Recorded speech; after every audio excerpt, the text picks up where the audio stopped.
Well, good morning, everyone. This is Terry Luker with Deal Talk, and we have a podcast going today. Want to welcome in Jared Johnson. He is with First Internet Bank. Jared, how are you today? I'm doing well. How are you? I'm great. Thanks. I appreciate you taking the time to come in and be a part of our Deal Talk podcast for the Commercial Loan Brokers Association. No problem. Thanks for having me on. I really appreciate it. Okay. What we want to do is to get started is just generally tell us a little bit about yourself. Okay. Yeah, like you mentioned, my name is Jared Johnson. I am a business development officer. I do SBA lending. I work for First Internet Bank. I specialize in business acquisition lending, and I'm located in Fort Worth, Texas. Okay. So business acquisition, that's primarily your specialty within the SBA? Yeah, I would say that's probably about 95% of the SBA loans that I do, and kind of really what I've been focusing on for probably the last, I would say, 12 years or so. First, maybe 6 years that I did SBA lending, kind of did a good mix of commercial real estate and then, anything else that we could kind of find in there. And then started to really just niche down and do business acquisitions instead. Wow. Well, that's great. Well, based on your experience and that you have, what are some of the market trends and insights that you see, with the vast experience that you have in this? What are you seeing out there today? Yeah, it's a great question. It's something that we kind of hear often is, asking what's going on in the industry. So I would say it's kind of important to understand the kind of evolvement of SBA in the last 10, 12 years and kind of where things started and where they're at now. Historically, maybe 10, 12 years ago, it was really challenging to do any kind of acquisition financing through SBA. And if we could do it, it was usually a smaller loan. So probably under $1.5 million, $2 million. Anything over that was nearly impossible to find a lender that wanted to do it. So probably the biggest thing that we've seen as far as something, kind of changing in the industry is now seeing a lot of larger transactions get done. And for SBA lending, larger would be, those over $3 million. Quite a few of our transactions now are usually 3 to 5 million. So we're seeing a lot more of that happen. And then some of the other trends is just a lot of people exiting corporate America and going and wanting to buy a business. So historically, we would have more of somebody that was kind of buying something within their trade. So maybe they'd been a general manager at an existing, think of like auto repair business or something, and they would decide they want to buy that business. Now we're seeing a lot more people coming out of McKinsey or Bain or investment banking that have worked in some form of typically M&A or consulting. Usually go and get their business school education.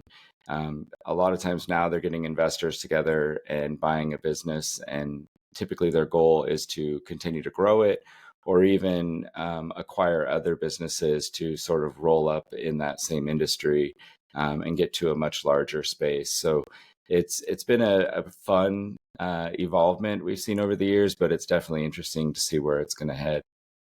Right. So I know that some of our listeners may not understand that the the SBA funding goes from 1 October to 30 September. So we just started, the new fiscal year for 2025. Are you seeing any changes within SBA that might alarm you or that make you feel good about what we're going to see in 2025? Oh yeah, we could probably talk about that for a long time.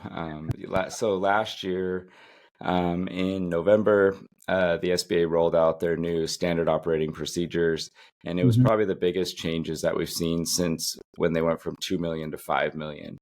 And Right. there's kind of been a little bit of like people being happy about it and then people being frustrated with it. And, kind of high level, some of the biggest changes were really focused on the business acquisitions. They really kind of nailed down what we could do as far as what seller carry financing could do for the deal, what was required for down payment. And then from there, just kind of made things a little bit easier for lenders to be able to understand what's needed and what they can actually do from kind of a rule standpoint. they did open up quite a few things as well. They eliminated a lot of the rules, and I guess I would say they didn't eliminate them, but they kind of changed the wording on it and made it very vague. So rather than saying, you can do this or you should do it this way, it turned into do it as you normally would. Hmm. So a lot of people are kind of taking that as, well, you're opening it up for us, but then also maybe just giving us enough rope to hang ourselves by. So people get a little nervous with if we're still doing things the way the SBA wants us to. Do you think that's going to lead to, because there's a lot of SBA lenders, and I'm sure I know at First Internet Bank you guys are a preferred lender. You can approve your own deals. Do you think that because of the changes they made is going to see some lenders slow down and maybe go to the SBA and get the SBA to sign off on it before they close the loan? I feel like that really what they were trying to do was make it easier that you didn't have to do that. There have been some cases where you're a little confused as to, like, it's not black and white. I don't feel like it's ever been very black and white, and you'd kind of play in the gray area, but now it feels like they're essentially saying, hey, go ahead and operate in the gray area. So you're seeing some lenders that historically maybe would send something into SBA for approval, now just kind of making the decision themselves. But as you mentioned, there's other lenders like us that have kind of always done something a certain way, but then now we're sort of scratching our heads as to, like, what do they really want us to do? Right. So there has been, one or two things this year where we have decided to send it off to SBA for approval, where normally I probably only have to do that every 3 or 4 years in the past. And that was typically because it was required to do that. So, it likely opened it up for some lenders, but then also made it a little bit tougher for those that are, typically doing stuff kind of in the gray. Right. Okay. Now, I know that you are a gifted speaker. I know that you have your own podcast. Where is that podcast found at? Where can we find your podcast? Yeah, so the podcast is called Before You Buy or Sell a Business. So you could find it on any of the normal, podcast Okay. streaming services, or on YouTube. It's the same one, Before You Buy or Sell a Business. So on YouTube, there's a lot of videos as well that kind of help people understand the acquisition process and then how we look at deals as well. Okay. Great. So you do quite a bit of speaking in our industry. Um, you attended our initial conference of the Commercial Loan Brokers Association. Were there any specific moments? And I'm asking, and obviously we haven't talked about this, but I'm going to ask anyway. Any specific moments in the CLBA when we were just down in Orlando that stood out to you? Yeah, that is a tough question to pick out just one moment. I really did enjoy kind of, getting together with some of the other lenders. Now being so busy, I don't get out to conferences as much as I used to. So it was kind of nice to see the other lenders, but it was also nice to see, I felt like there was a little bit of, like, angst trying to understand, okay, how is this going to go with some of the changes? And I think it went really well, and it was nice to see that there seems to be a little bit more of a focus on trying to get information out to people. Hmm. So enjoyed that. I always do enjoy the kind of networking that goes on. It's great to see, kind of who's out doing stuff, what brokers are going to be there, what are they experiencing. So I felt like there was a little bit more diversification at the conference, which was nice. It wasn't just one specific type of loan broker. And I think that's important because people do kind of cross over from one industry or one kind of sector and brokerage from one to the other. So I can't really think of just a very specific part, but I feel like the conference as a whole, it was ran very well, and it was really fun. Well, we certainly appreciate your feedback. I know that at the conference you did a breakout session for us, in which we love our brokers, and this from past conferences too. You've got all sorts. You've got brokers that are very experienced. You've got brokers that are just breaking into the industry.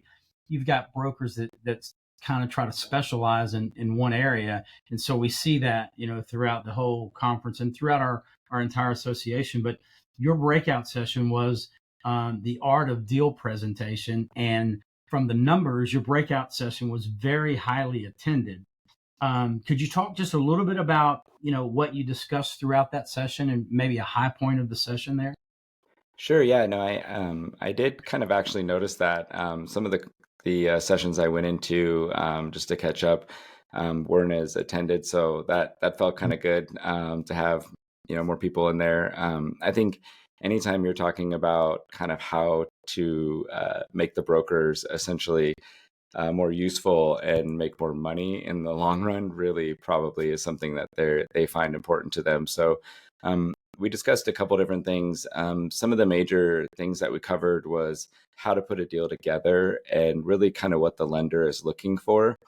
Oftentimes we'll have brokers that we like to work with, and so they were kind of asking what makes that person different or that brokerage different that kind of gets you to the top of their lender's list. So oftentimes we're looking at 5, 10, 15 deals a day, and so they were kind of really trying to understand how do you become one that stands out. And so it was nice to talk about things that they could do in order to kind of stand out compared to someone else.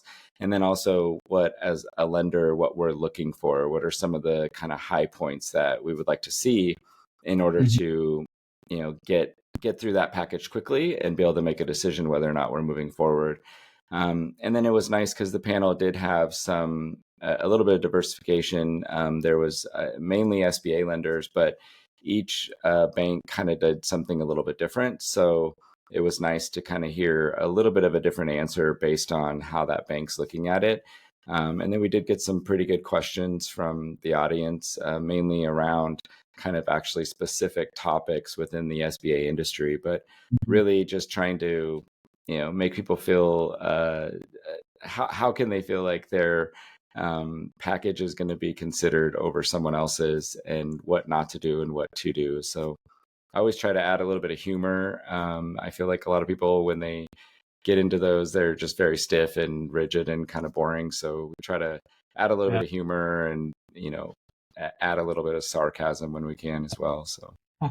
Yeah, when they're rigid and stiff, they are boring, and that tends to, to make the conversation not go well, or the presentation not go well. One of the things that I like to tell young brokers when they come to us is this: when you're doing a deal presentation, you're really trying to paint the picture, and there's a balance there, right, Jared? You can't be so wordsmith that you as the lender looking at it fall asleep, but you've got to be detailed, to where it tells what they're trying to do, so I think there's a good balance there, and I think our brokers that learn that and really become successful, at painting that picture or doing a great deal presentations are the ones that have the most success. Yeah, definitely that, and then developing a good reputation as well. And that was some of the stuff we talked about was you want the lender to see that, or as a broker, you want your lender to see your file come across their desk and they stop what else they're working on and work on that one because they know they've got a good reputation of being honest and providing items up front that really do paint that picture. So they say, oh, I've got a deal from so and so. I know they're usually good deals, or I can at least tell what's going on within the deal really quickly. So we try to look for that. Yeah, I think it's interesting that sometimes brokers we tend to forget. I mean, it's a blessing that we're both a direct lender and a broker, so I'm both, and I think it's interesting that, I like to think that because we've got a couple lenders that we've been doing business with for over a decade, and I know that when they get our deals and they go to the top, and they go to the top because even our lenders work their pay plan and they want to close deals. Lenders don't want to just say no and look at a bunch of stuff that's bad. So if we could ever educate our brokers to that, hey, put a good deal package together. And what I look at as a direct lender is the deal summary. I love to see a good deal summary. I don't know how you guys feel about that, but that gets me interested in the deal to look deeper and dig a little deeper. Would you say that's a fair assessment of a deal? Yeah, definitely, especially if we know that the summary is accurate. So there's times where I'll get something, especially on the acquisition side, from maybe a listing broker that has a business that's for sale, and you start to get several of them in a row from them. And every single time they're saying, this is the earnings of the business. And then when I actually get the financials and tax returns, they're drastically Mhm. different. And so you tend to start saying, I'm not even going to read the summary, just give me the financial information so I can get, right down to the bottom of what's really going on. So again, the reputation becomes very important. Yep, I agree with that. What is a best practice, that you might leave someone today as far as deal summary? What would that be? Yeah, I think it's really just being honest and authentic on the summary. If there's some hair on the deal, let somebody know right away, and then be kind of very realistic with the numbers. Don't try to kind of fluff it up and make it look prettier than it really is. Just be very direct and honest. And if there's something wrong, point it out right away. Give us the mitigants, and kind of really don't make us do all the work of peeling back what's really going on, and just put it right in our face. And then that way you can make a quicker decision. Right. I think sometimes brokers think they can hide stuff from us, and it always comes out. Right. At some Absolutely. point, it'll always come out. So in closing here, we really appreciate your time today. We appreciate your support of the conference and your support of the association. Thinking about this past year's experience at the CLBA, um, obviously we want to have you back, again as a speaker. Are there any areas that you might be particularly interested in, or thinking about exploring for a speaking role, in the future with us? Yeah, I mean, I think it's always good to talk about kind of the different sides of SBA. I mean, you obviously have commercial real estate, you've got the acquisition, debt refinance, all of that. I do feel like you're starting to see a lot more brokers try to get into the business acquisition side of it. So it Mhm. might be good to talk very specifically about that. And then, kind of from there, you can work your way down. Working capital is always something that I feel like is not talked about enough. I enjoy talking about that and kind of what you're actually going to need when you take over the business, how to really calculate working capital, and understanding that it's very vital to an acquisition. So some of that can be really easy to talk about as well. And then there's always so many changes and updates within SBA, so it's good to discuss those, and then really trying to understand what each bank does. And probably one of the most challenging things for people to understand is that every single SBA lender is very, very different. So they have to follow the SBA guidelines, but then their actual appetite for the type of debt they want to do can be very, very different. So it's a good idea to get some very different lenders together and be able to discuss what they can do compared to someone else. Yeah, I think that's important. Sometimes, brokers want to try to get focused in on just one SBA lender. That won't work in your portfolio. You and I both know, Jared, there are things in SBA that, First Internet Bank likes, and there's things that within the SBA that they don't like. And so you're going to need, in my opinion, you're going to need two or three or four, quality, probably more like 3 to 5 quality SBA partners, that you work with, because everybody's got a little bit of a different niche, in what the lending institution likes, so. Absolutely. Yeah. Yeah, so we certainly appreciate you being here with us today. We've had Jared Johnson with First Internet Bank here with us today, and Jared, we look forward to hearing from you at our future, Commercial Loan Broker Association conventions and conferences. And again, we appreciate you being a great supporter of what this association is trying to accomplish. I think everyone knows by now the big thing that we're pushing is education, and I appreciate you being a big part of that and helping us educate our broker community, because if we educate each other, then it means that we're going to give better deal quality, which means we're going to look for better deal opportunities, which means we're all going to make more money, and in the end, that's what it's about. So I appreciate your time today. Hey, this has been Terry Luker with Deal Talk. Jared, thanks for being with us. No problem. Thank you.